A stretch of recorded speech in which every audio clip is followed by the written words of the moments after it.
Om Swastiastu. Assalamualaikum warahmatullahi wabarakatuh. Salam sejahtera untuk kita semua. Salam Namo Buddhaya. Tentunya yang pertama saya menyampaikan rasa senang saya, rasa syukur saya, sehingga pada malam hari ini saya bisa kembali menyapa rekan-rekan semua, menyapa para sahabat handai tolan yang ada di seluruh negeri ini, mungkin juga saudara-saudara atau sahabat saya yang ada di luar negeri sana. Pada malam hari ini kembali saya Gus Bang Gokresi, Gede Agus Wibawa, yang familiar dipanggil Gus Bang, menyampaikan mengisi konten saya kembali. 1 bulan saya sudah tidak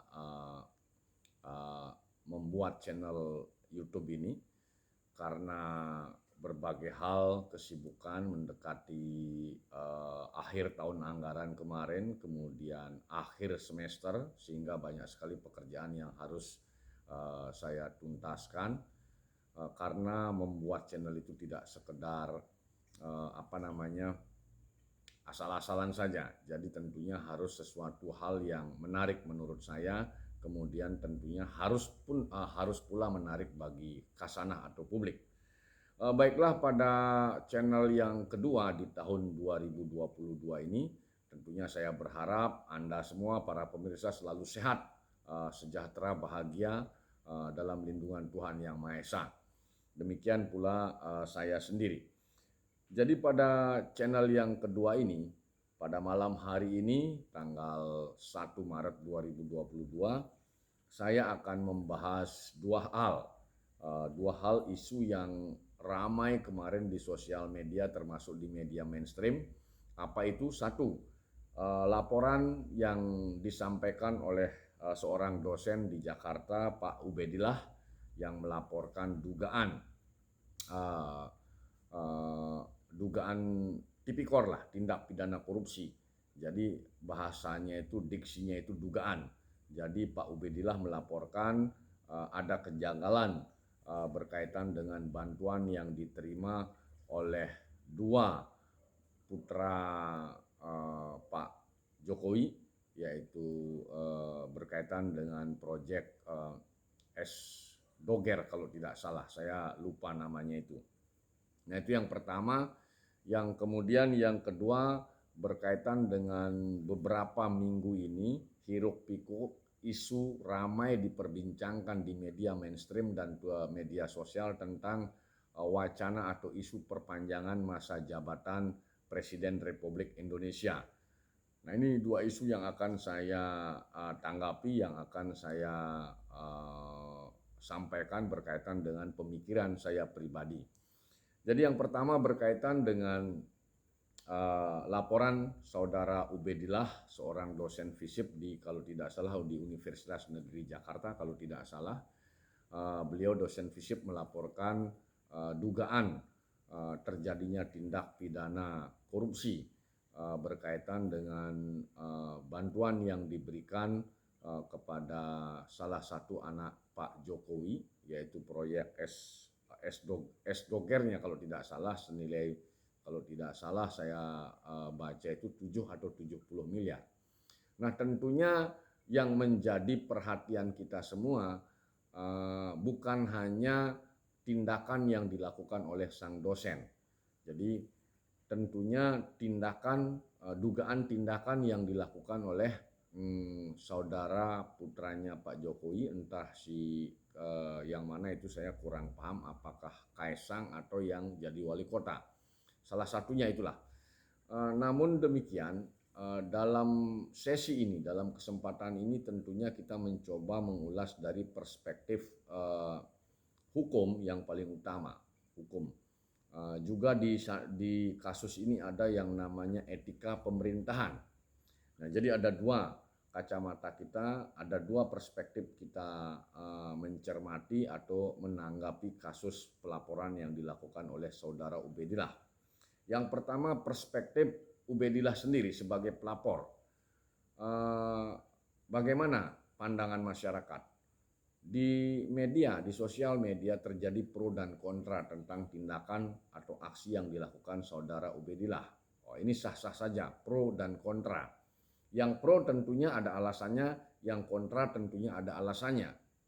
Nah, berkaitan dengan pelaporan Ubedillah sendiri, pandangan pribadi saya, regulasi kita, ada peraturan pemerintah yang mengatur berkaitan dengan keberadaan atau kemungkinan adanya tindak pidana korupsi di negeri ini. Ada PP yang mengatur itu, saya lupa nomornya berapa itu.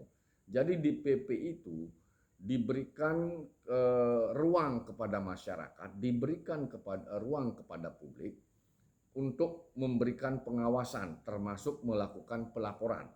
Jadi apabila masyarakat mencurigai, mengindikasikan ada tindak pidana korupsi, maka PP inilah ruangnya untuk melakukan tindakan. Bahkan di dalam PP ini, di salah satu klausulnya mengatakan apabila laporan yang disampaikan oleh seseorang, dalam hal ini masyarakat itu, ternyata terbukti dan terjadi putusan ikrah di pengadilan, entah itu di peradilan tahap pertama, kedua, atau ketiga, artinya terjadi putusan ikrah berkaitan dengan laporan yang disampaikan oleh masyarakat itu, maka masyarakat itu akan memperoleh jasa dari negara. Nah, nilainya itu ada hitung-hitungannya. Nah, berkaitan dengan apa yang dilakukan Ubedillah, berarti dia pasti memiliki hak untuk melakukan pelaporan. Nah, jangan dulu dicampur adukan dengan urusan politik. Nah, ini karena ini urusan normatif. Jadi ada dasar hukum yang dimiliki oleh Ubedillah untuk melakukan pelaporan. Karena yang dilaporkan itu adalah baru sebatas dugaan. Nah, itu pandangan saya. Permasalahan nanti bagaimana penyelidikan, kemudian sampai ke tahap penyidikan, sampai di tahap penuntutan, itu urusan aparat penegak hukum, bukan urusan pelapor. Nah, tetapi tentunya setiap orang yang akan melakukan sebuah pelaporan tentunya paling tidak dia memiliki bukti permulaan yang cukup. Nah, tentunya seorang Ubedillah pandangan saya tidak mungkin dia melakukan pelaporan tanpa ada petunjuk awal terlebih dahulu. Nah, itu pandangan saya berkaitan apa yang dilakukan oleh Ubedillah dari perspektif hukum. Kemudian kenapa terjadi pro dan kontra terhadap tindakan yang dilakukan Ubedillah? Ya karena Pak Jokowi ini kan pejabat politik. Beliau kepala negara dan kepala pemerintahan yang notabene proses munculnya itu melalui proses politik. Nah, di titik ini tentunya pasti ada yang mendukung dan tidak mendukung. Sah-sah saja. Tetapi para pendukung maupun yang tidak pendukung harusnya menggunakan pijakan normatif atau hukum. Tidak boleh menghakimi terlebih dahulu, baik pendukung maupun yang tidak mendukung. Tetap kita mengedepankan yang namanya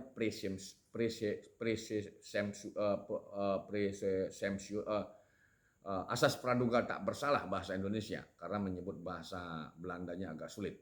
Ini suka agak sulit. Nah, itu asas praduga tak bersalah intinya. Kemudian karena ini berkaitan dengan jabatan politik yang tadi saya katakan dukung-mendukung, sah-sah saja. Nah, kemudian perspektif yang perlu kita cermati adalah etika pemerintahan. Nah, di sini sebenarnya siapapun dia, ketika seseorang itu duduk sebagai pejabat publik, baik itu pejabat jabatan administrasi atau administrator maupun jabatan politik, terkena atau diindikasikan ada tindak tipikor atau penyelewengan berkaitan dengan jabatannya itu, indikasi, belum artinya masih indikasi dugaan. Ya tentunya ini sangat menyentuh yang namanya etika pemerintahan. Nah, sebenarnya kalau kita berbicara kenusantaraan, harusnya kita lebih gentle dibandingkan orang-orang Jepang misalnya. Karena di Jepang sendiri fakta itu bisa kita lihat di media, Anda bisa searching di Google. Di Jepang itu ketika pejabat itu diindikasikan saja, kebanyakan dia langsung mengundurkan diri dari jabatannya. Nah, itu di Jepang. Nah, kalau kita berbicara kultur kita, budaya kita, seharusnya kita 11-12 dengan Jepang. Dan itu sangat berkaitan yang namanya etika pemerintah. Nah tentunya kalau kita melihat kasusnya putranya Pak Jokowi ini, ya ini tentunya benar-benar mencederai hal yang berkaitan dengan bagaimana etika-etika seorang pejabat publik itu.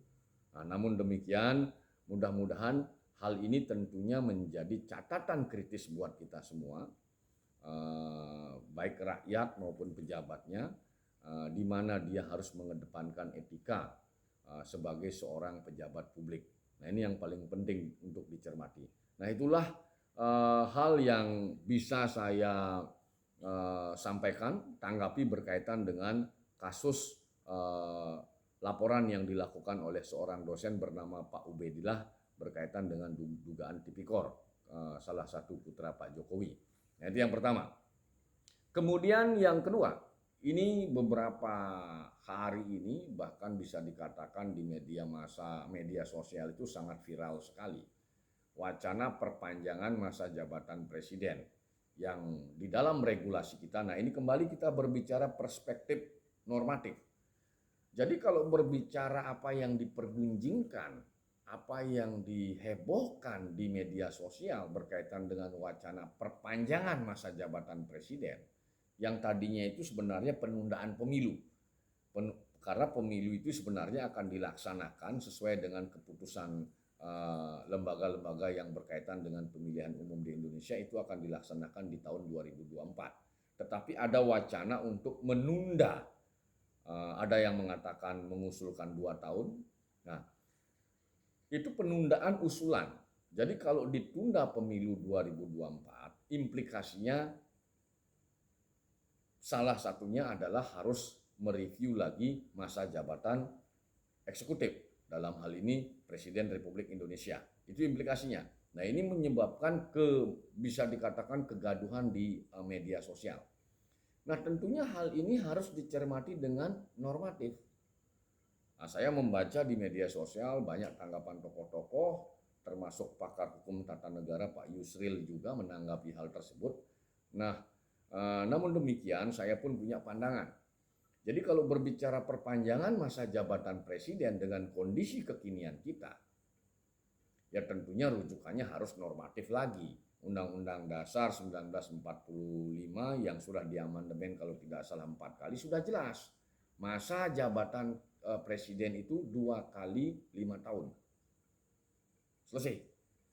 Nah seandainya memang ada wacana seperti itu, yang notabene ada 3 ketua umum partai politik yang mengusulkan penundaan itu, ya itu boleh-boleh saja sebagai pendapat. Namun yang menjadi pertanyaan, apa yang digunakan referensi oleh ketiga ketua umum itu? Levelnya ketua umum partai secara nasional. Padahal jelas Undang-Undang Dasar 45 yang diamandemen 4 kali itu sudah jelas isinya. 2 kali 5 tahun selesai. Nah itu yang perlu kita cermati. Sehingga kalau itu yang dijadikan sebagai sebuah usulan tawaran, di cross check ke Undang-Undang Dasar 45 ya tidak bisa. Pasti tidak bisa. Kecuali Undang-Undang Dasar itu diubah. Nah kalau mau merubah Undang-Undang Dasar 45 tentunya melalui mekanisme sidang MPR RI. Kan begitu. Tetapi yang sebenarnya paling fair, kalau khusus berkaitan dengan perpanjangan penundaan pemilu ini, tanyakanlah kepada sang pemilik kedaulatan. Siapa itu? Rakyat yang punya hak pilih. Artinya lakukan referendum kalau memang boleh apa tidak.